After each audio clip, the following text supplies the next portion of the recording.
Vaishnavism Real and Apparent Forward in the first edition by Sri Srimad Bhaktisiddhanta Sarasvati Thakura Prabhupada, 3rd of August, 1926. This brochure contains the essence of true Vaishnavism as revealed in the Vedas, the Upanishads, the Gita, the Bhagavad Gita etc., and their teachings put into practice by Sri Chaitanya Deva.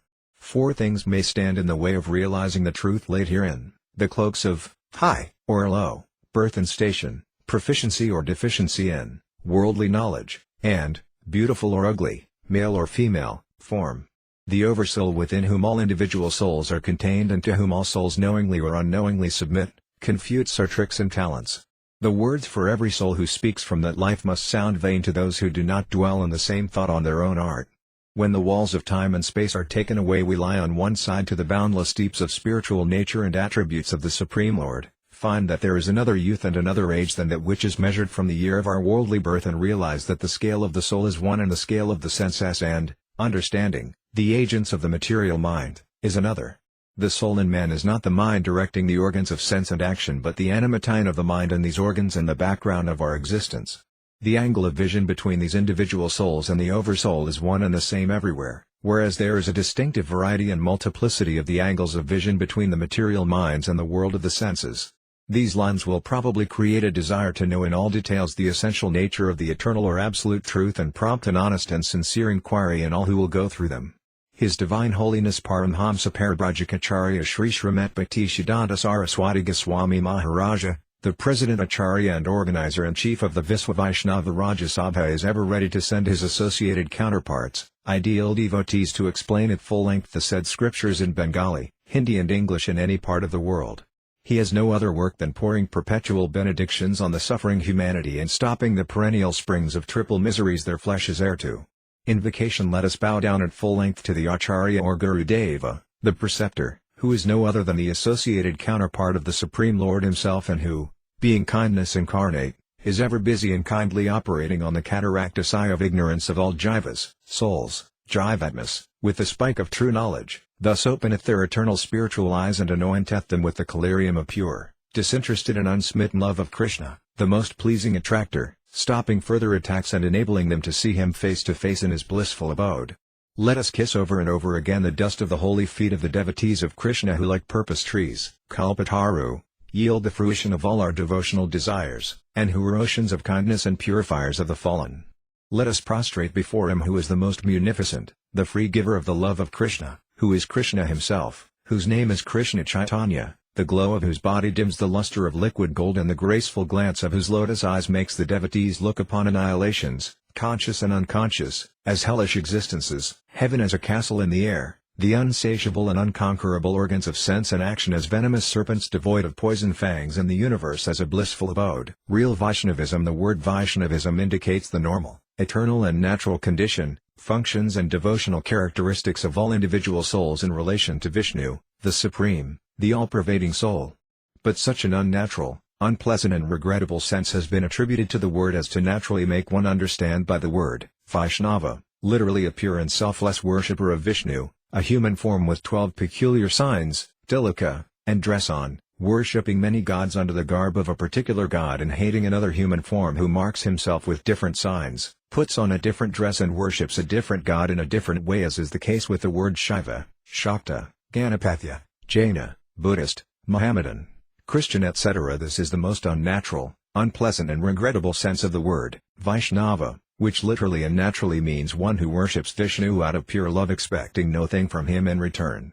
Vishnu, the supreme, all-pervading soul, gives life and meaning to all that is. He is the highest unchallengeable truth, devoid of illusion everywhere and through eternity. He is Sat, ever-existing, Chit, all-knowing, Ananda, ever blissful and fully free. He is in jivas and jivas are in him, as are the rays in the glowing sun and the particles of water in the vast rolling ocean. As nothing but heat and light of the sun, and coldness, liquidity etc. of the sea is found in the constituents of the rays and the particles of water respectively, so nothing but Sat, Chit or free will and Ananda is found in the Jiva. The ingredients and attributes of the whole must remain in the part in a smaller degree. So the part is identical with the whole when taken qualitatively, and different when taken quantitatively. This is the true and eternal relation between Jiva and Vishnu.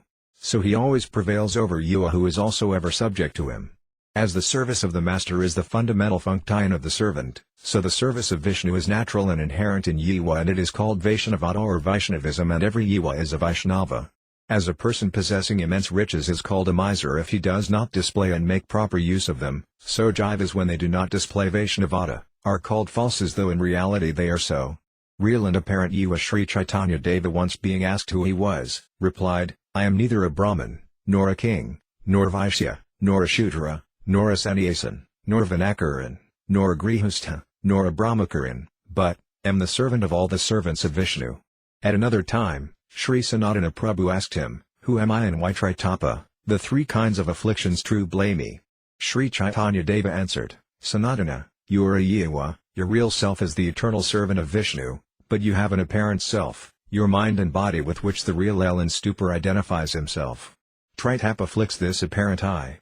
The real L or Jiva has put on these two mortal garments, the subtle and ever-changing mind, consisting of ever-increasing unsatisfied desires, and the physical body, consisting of five elements, earth, water, fire, air and ether. The real L forgets his own true self and is, in consequence, wrapped up in these two wares, inner and outer, and designates himself a Hindu, a Mohammedan, a Christian, a Brahmin, a male, a female, rich, poor and so on.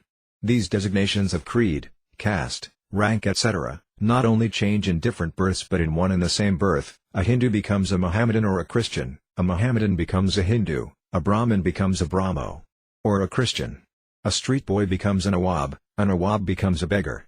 As changeability is the prime factor of the mind, it flies like a roaming bee on the wings of desires and changes at will its name, color, creed, habitation etc. One frequently goes from log cabin to White House, from the seal to the crown. The sweet 16 changes into bitter 60, the old order changeth yielding place to new.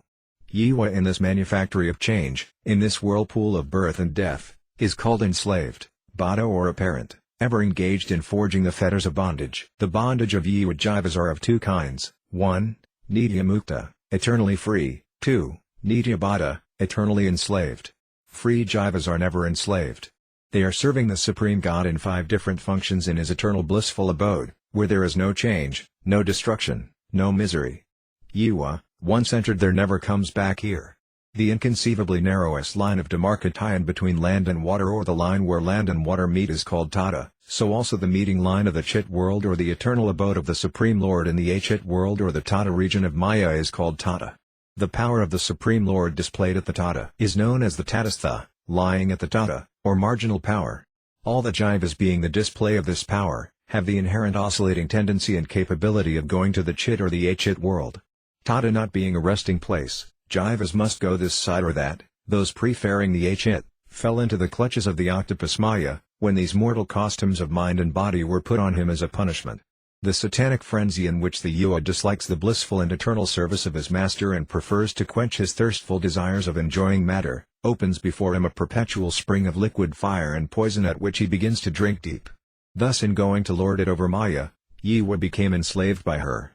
Daya or kindness to Jiva. One apparent Jiva considers himself, mentally and physically, less distressed than another Jiva, feels for his distress and does something in the shape of relief or redress.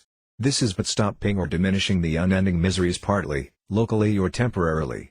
It is frequently seen that a Jiva who feels aggrieved and consequently abstains from committing wrong owing to weakness or inability, recovers, at such relief, strength or ability enough to commit wrong to other Jivas.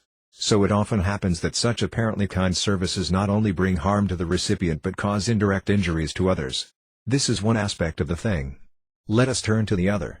As a gardener prunes a growing tree, allowing its root to grow freely and easily, as a physician treats a patient leaving the prime disease undisturbed, so this sort of temporary kindness stops, no doubt, the growth of the present inconveniences for a while, but in no way uproots the cause whence all these afflictions arise. This cause has been identified with the enslaved condition of Jivas. So real and permanent kindness consists in bringing before the enslaved Jivas a true and vivid picture of their natural, free and blissful existence and reinstating them in their true position. Thus real kindness is applicable to the real Jiva and apparent kindness to the apparent Jiva. Brahmacharya of the mind and of the soul. Should we picture the very sad and deplorable mental and physical condition of the younger generation, the boys of schools and colleges? Ye guardians, parents and well-wishers of boys, how long will you wink at the stealthy undermining of the vitality of your dear ones and be cruel to them? While claiming a right over their mind and body for one's own enjoyment, is it not fair that one should look after their proper and natural development? There is in every soul a strong ardor of religious zeal, which, though pent up, will gush and struggle out like rain from the throat of the overflowing spout. How will the plants grow if the preserving fences devour them? Can anybody deny that the generation is going day by day to be mental and thus physical slaves to their senses? Mere artificial restraint and austerity on the body and the mind, a mechanical regulation of diet and living in a solitary place do not constitute brahmacharya, for they change their sky not their mind, who scour across the sea. Then the animals in the zoo would have been the best brahmacarins. Brahmacharya is the powerhouse whence currents of atmajanana, knowledge of one's own self, are generated, which illuminates his blinded self, withholds all his evil propensities and set the whole machinery in motion, so that this frail and rare but accidentally got raft may get across the sea and anchor in the bay for eternity after carrying its passenger to his own home. A barren cow looks exactly like a milch cow, but fails in giving milk to the keeper in return for his most attentive and faithful services, which beget only further labor. So the so-called brahmacharya, or a knowledge of the scriptures, will, in no way, inspire atmajanana or real brahmacharya and jivas. By means and ways a non-brahmacharin can never be a brahmacharin. In essence, the mind and the soul, the yuva, are diametrically opposite, the former being restless, impetuous, changeable and ever busy in enjoying matter, while the latter is eternal, unchangeable, stable and incapable of enjoying matter. So real brahmacharya rests in the soul, not in the mind. The characteristic defects of the mind and the soul are hostile to each other. There is an eternal enmity between them.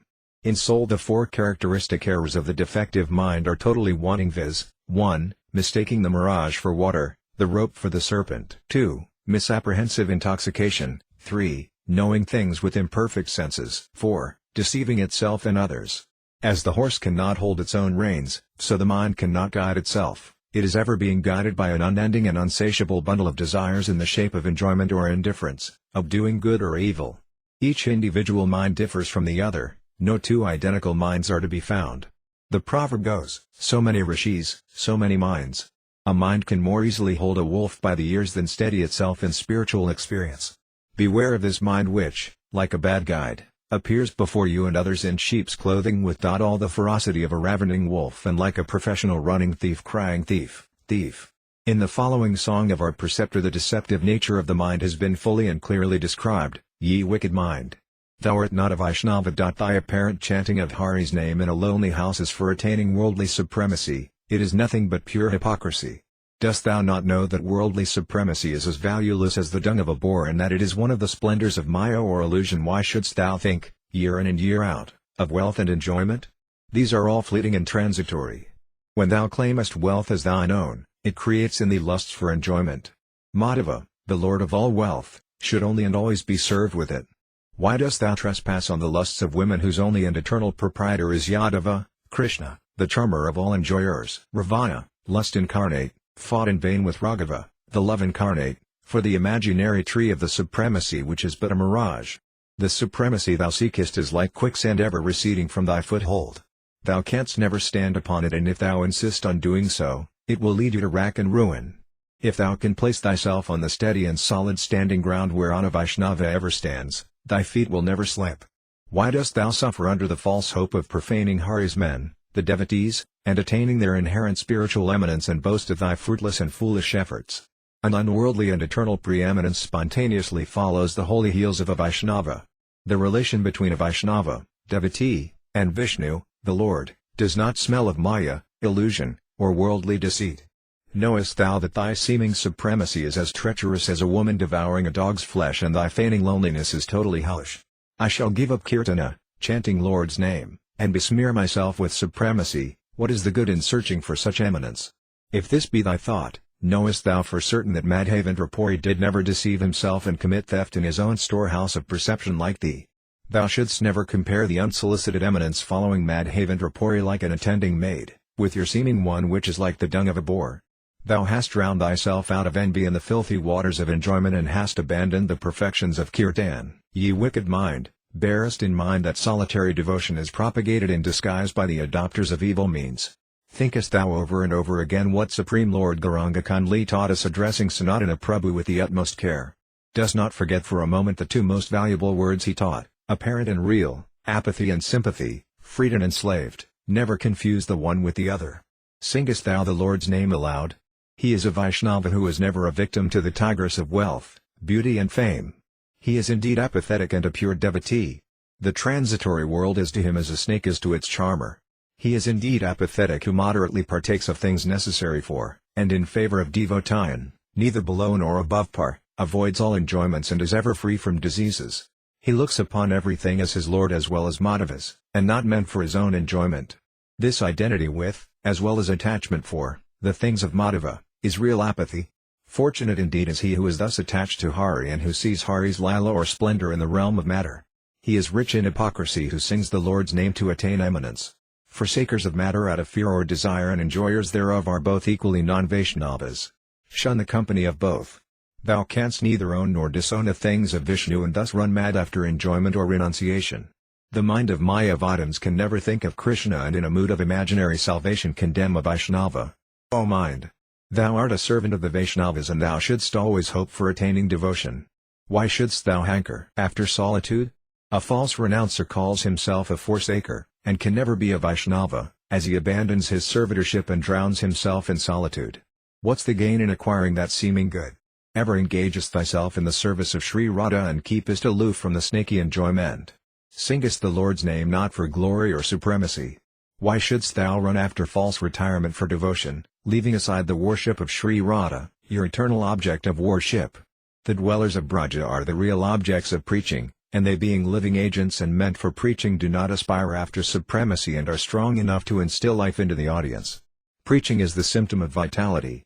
Song of Krishna does not smell of any attempt for supremacy. The humble servant of Sri Radha and her lover always hopes for kirtan and begs of all to sing the name of his Lord aloud. When meditation will spontaneously follow kirtana, then and then only solitary devotion and renunciation will be natural. Two minds, material and spiritual. The mind can never sit idle.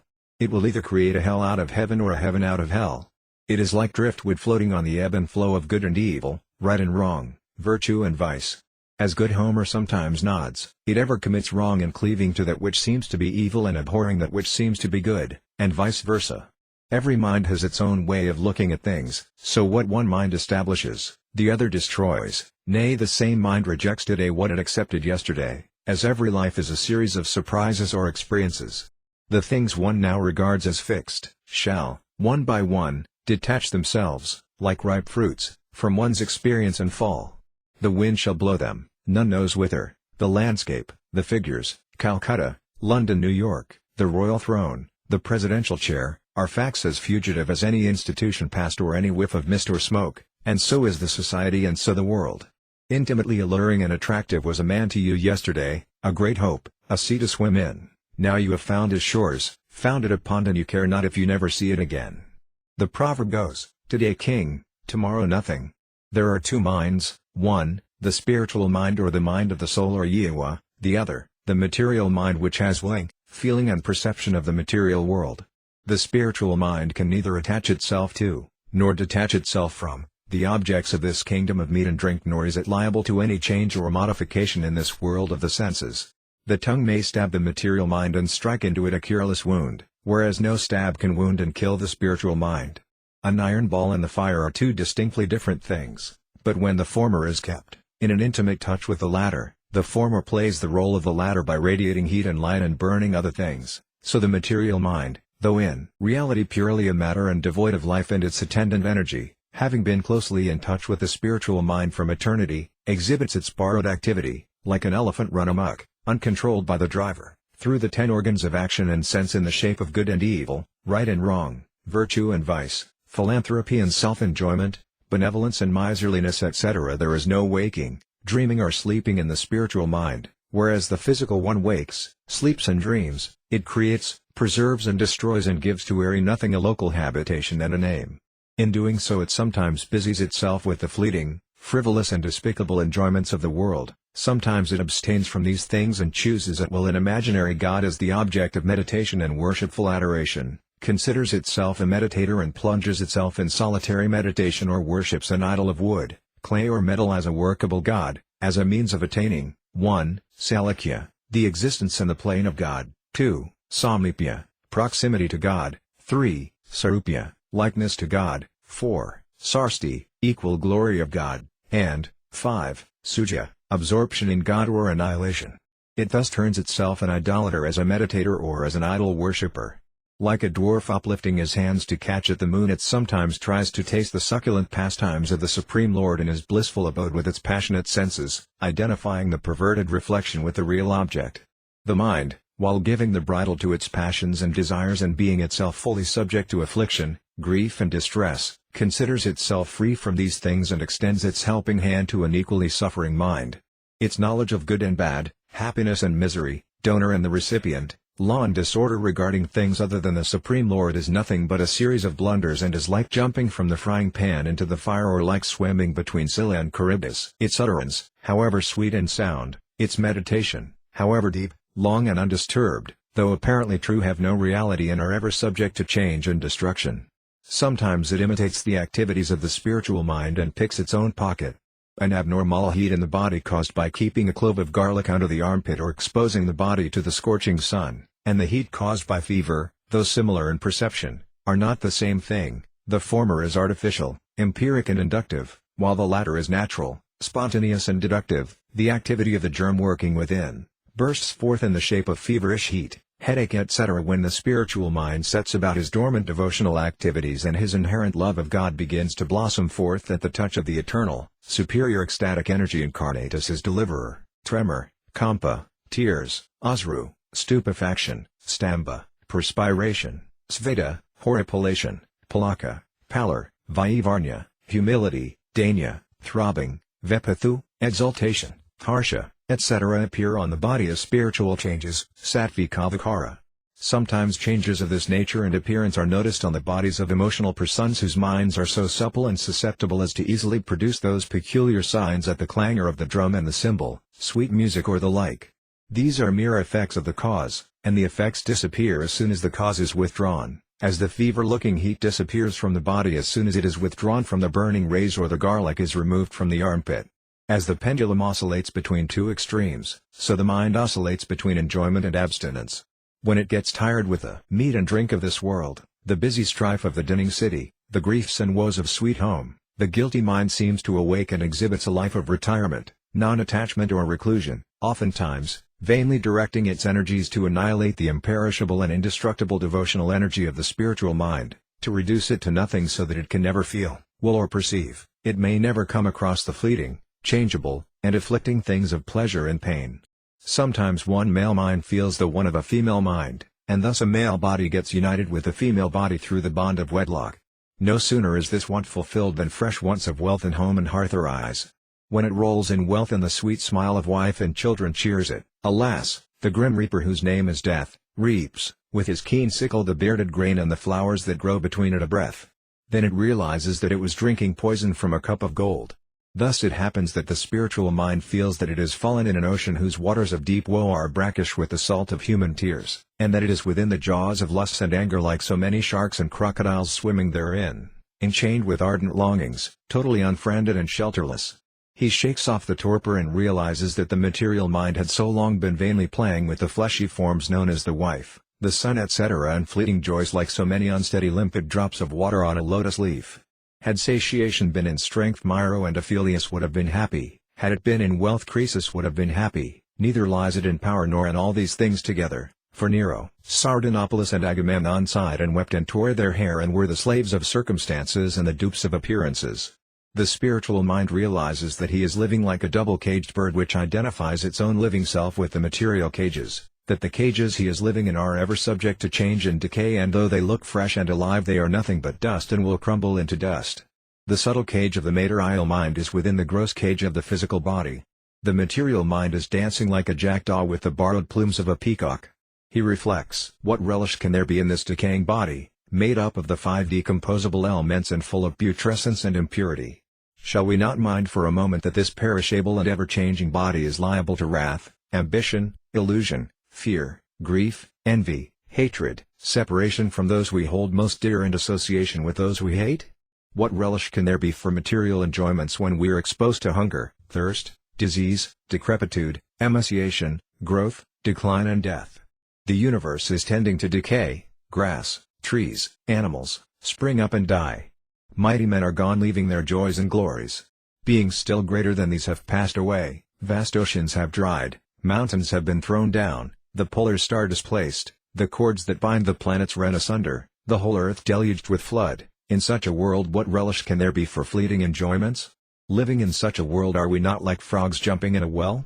To get rid of the deception of this false and treacherous seeming friend, we should be sincerely suppliant before the Supreme Lord and water our couch with tears. He will receive our prayers, have mercy on us, and out of his naturally loving kindness, appear before us as the preceptor, with all the proficiency in the Scriptures and fully free from the hankerings of the senses, to rid us from the clutch of the wicked mind, which has flame all around and death within, to cut us under all its knots and hitches, and to dispel all our darkness of the heart as an elephant runs away from the darkest recesses of the jungle at the approach of the lion, and the veil of darkness is withdrawn from the surface of the earth at the advent of aurora. Then the mind will brood over its guilty woes like a scorpion girt by fire. The supplications of the spiritual mind, one material mind prays to another material mind, both of whom are being eternally and equally afflicted by three kinds of miseries, for relief or help. Its prayers are but hankerings after enjoyment, and are always caused by want, fear and anxiety.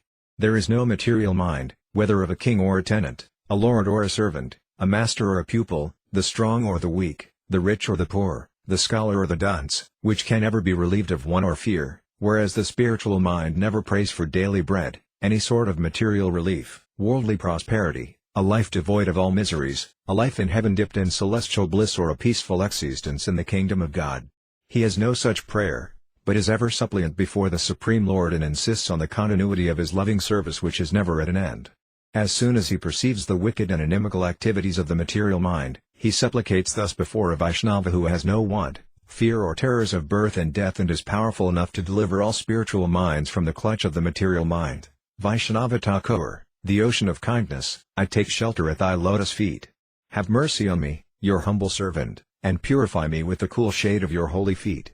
Check my proneness to pollute myself by 1. Using offensive and hurtful language to others, 2. Floating adrift with various frivolous and despicable passions, 3. Using harsh words, 4. Coveting palatable things, 5. Giving loose to my appetite, 6. Hankering after lasciviousness. Rid my groveling self of the 6 evils of 1. Putting by things in excess, 2. Going against devotion by adhering to that which is forbidden and abhorring that which is favorable, 3. Indulging in useless idle gossips, 4. Retarding devotional progress and accelerating the contrary, 5. Keeping company with the non-devotees and remaining aloof from the devotees, 6. Floating with changeable views and transfuse into me the 6 virtues of 1. Eagerness for walking in devotional ordinances, 2. Firm conviction and sincere faith, 3. Patience and perseverance in devotion, 4. Adherence to the favorable enjoyments and abhorrence for prohibitions in devotion,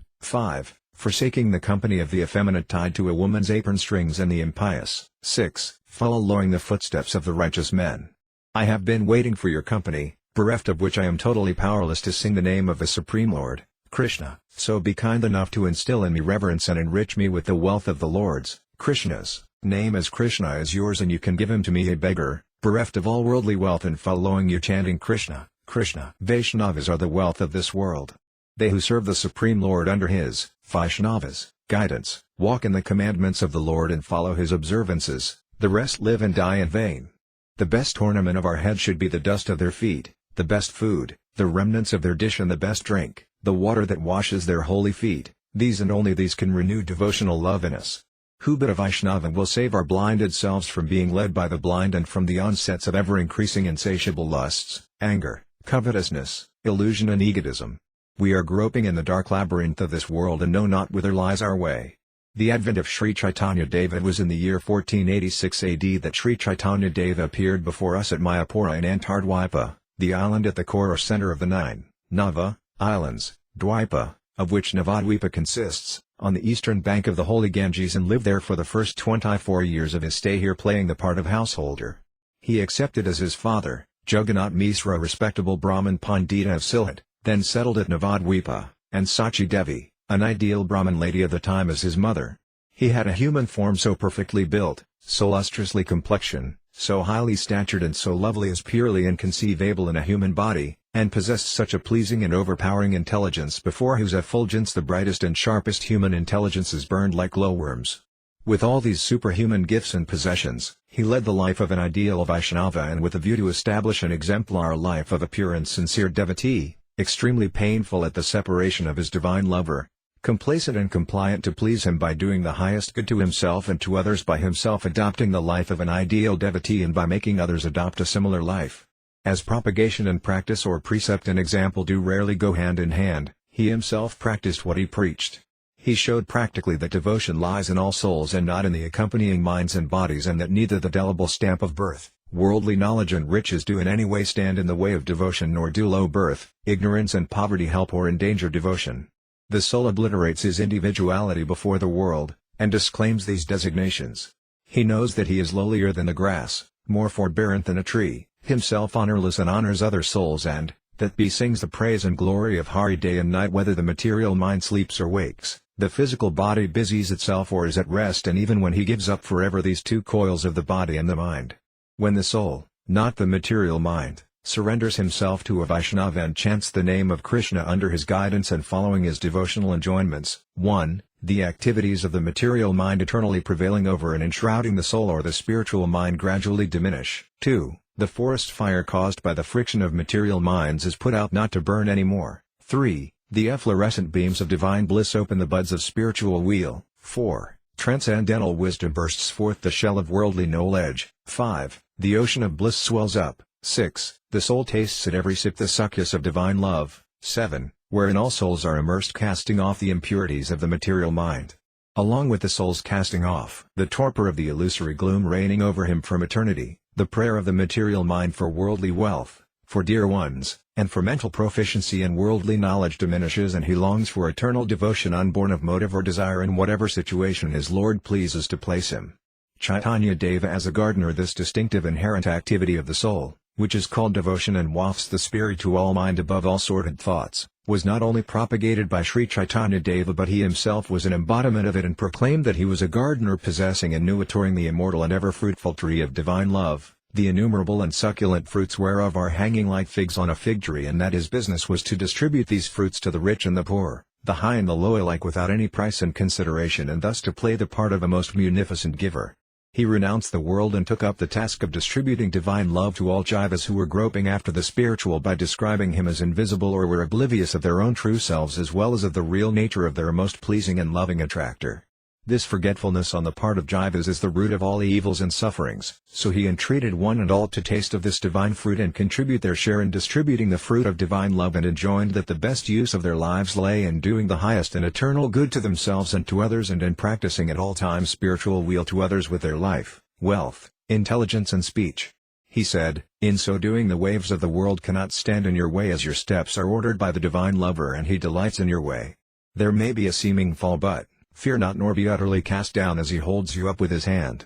If you are dumb, you will be a persuasive talker. If your legs are crippled, you will cross the Alps with ease, and your words will need no bell to call people together and no constable to keep them. These will draw the children from their play, the old from their armchairs, the invalid from their warm chamber. Those who feel that their hardened necks are within the guillotine of birth and death will flow in torrents like patients to efficient doctors, and will be effectually cured, having received your efficacious remedy, which is ever effective in its working. Your eye is on the eternal, consequently your intellect will grow, and your opinions and actions will have such a beauty and strength which no learning or combined advantages of other men can rival. Know that divine assessors come up with us into life, now under one disguise, now under another, like a policeman in a citizen's clothes, walk with us step for step through this world of senses to carry us to our ever blissful abode. Application of real kindness to Jivas. Sri Nityananda Prabhu, Advaita Acharya Prabhu, Sri Rupa and Sanatana Goswamins and Thakur Haridasa, the dear and ever associated generals, of Sri Chaitanya Deva, were deputed in rendering practical kindness to the ever-suffering humanity by 1. Spending their whole time and energy in devotional activities, 2. Chanting aloud the Lord's name day and night, 3. Singing His praise and glory, 4. Compiling volumes of devotional works, 5. Reclaiming and restoring the sacred sites, 6. Going from door to door and begging of the sleepers and dreamers thereof to arise, awake and worship Krishna, talk about Krishna, take his name and know that he is their father, mother, wealth and life, that they have no other objects of worship save and except Krishna.